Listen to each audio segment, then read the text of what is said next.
8 अगस्त 1963 की रात ब्रिटेन लगभग सो रहा था। रेलवे ट्रैक के आसपास सिर्फ इंजन की आवाज़ थी और अंधेरा। उसी रात रॉयल मेल्स की एक ख़ास ट्रेन ग्लासगो से लंदन की ओर जा रही थी। यह ट्रेन आम यात्रियों के लिए नहीं थी। इसका काम था डाक और कैश बिना रुके देशों के अलग अलग हिस्सों तक पहुंचाना। इंजन चला रहे थे 58 साल के अनुभवी ड्राइवर जैक मिल्स। उन्होंने अपनी ज़िंदगी का बड़ा हिस्सा रेलवे को दे दिया था। यह सफ़र भी उनके लिए एक आम ड्यूटी जैसे ही था। लेकिन यह रात आम नहीं थी। ट्रेन में कुल 12 डिब्बे थे। इनमें से एक डिब्बा सबसे ज़्यादा अहम था।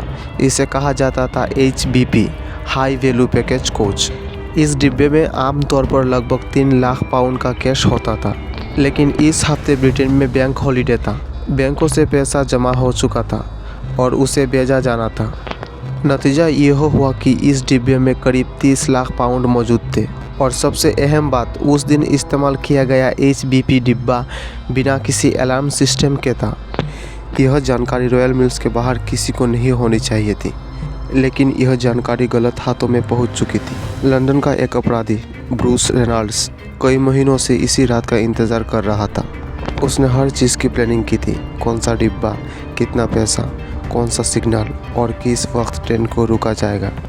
रात करीब 3 बजे ट्रेन सीयर्स क्रॉसिंग के पास पहुंची। अचानक सिग्नल लाल हो गया। जैक मिल्स को हैरानी हुई। इस जगह रॉयल मिल्स ट्रेन कभी रुकती नहीं, लेकिन नियमों के मुताबिक उन्होंने ब्रेक लगाई। ट्रेन सुनसान ट्रैक पर रुक गई। कुछ पल की खामोशी, फिर असिस्टेंट ड्राइवर नीचे उतरा ताकि लाइन साइडेड फ़ोन से सिग्नल मैन से बात कर सके। लेकिन फ़ोन की लाइन कटी हुई थी। वो इंजन की ओर बढ़ रहा था, लेकिन झुपड़ियों से लोग निकलकर उसे पकड़ लिया गया। उसी समय कुछ लोग इंजन पर चढ़ गए। जैक मिल्स ने विरोध किया और उसी विरोध की कीमत उन्हें भारी पड़ी। एक लोहे की रॉड से उनकी सिर पर मारी गई। वह वही बेहोश हो गए। अब डाकुओं ने इंजन और पहले 2 डिब्बों को बाकी ट्रेन से अलग कर दिया। उनका इरादा सिर्फ लूटने का नहीं था। उनका इरादा था ट्रेन को ही कब्जे में ले लेना।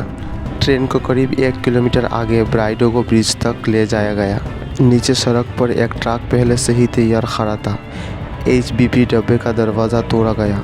अंदर मौजूद स्टाफ को रस्सियों से बांध दिया गया। डिब्बे के अंदर 128 बोरियां थी, नोटों से भरी हुई। डाकू के पास सिर्फ 15 मिनट थे। उन्होंने एक चेन सिस्टम बनाई और तेज़ी से बोरियों को ट्रक में डालने लगे।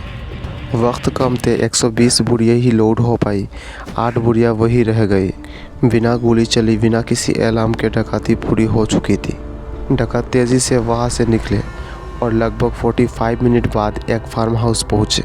वहाँ उन्होंने जश्न मनाए, यहाँ तक कि मोनोपोली गेम भी खेली असली नोटों से। और यही उनकी सबसे बड़ी गलती बन गई। कुछ ही घंटों में पुलिस को फार्म हाउस की जानकारी मिल गई। छापा पड़ा, खाली बोरियां मिली, ट्रक मिला और मोनोपोली बोर्ड पर मिले फिंगरप्रिंट्स स्कॉटलैंड यार्ड ने रिकॉर्ड से मिलाया। एक एक कर सभी अपराधी की पहचान हो गई। 16 में से 14 लोग गिरफ्तार हुई। 2 लोग कभी नहीं मिले। एक रॉयल मिल्स की अंदरूनी अफसर और दूसरा वो ड्राइवर जिसकी असली पहचान आज तक सामने नहीं आई और जिस पुल पर यह इतिहास लिखा गया। आज भी उसे ट्रेन रॉबर्स ब्रिज कहा जाता है। यह कहानी सिर्फ चोरी की नहीं थी। यह कहानी थी तैयारी, जानकारी और एक छोटी सी गलती की। क्योंकि इतिहास में अक्सर सबसे बड़ा अपराध हथियारों से नहीं, दिमाग से होती है।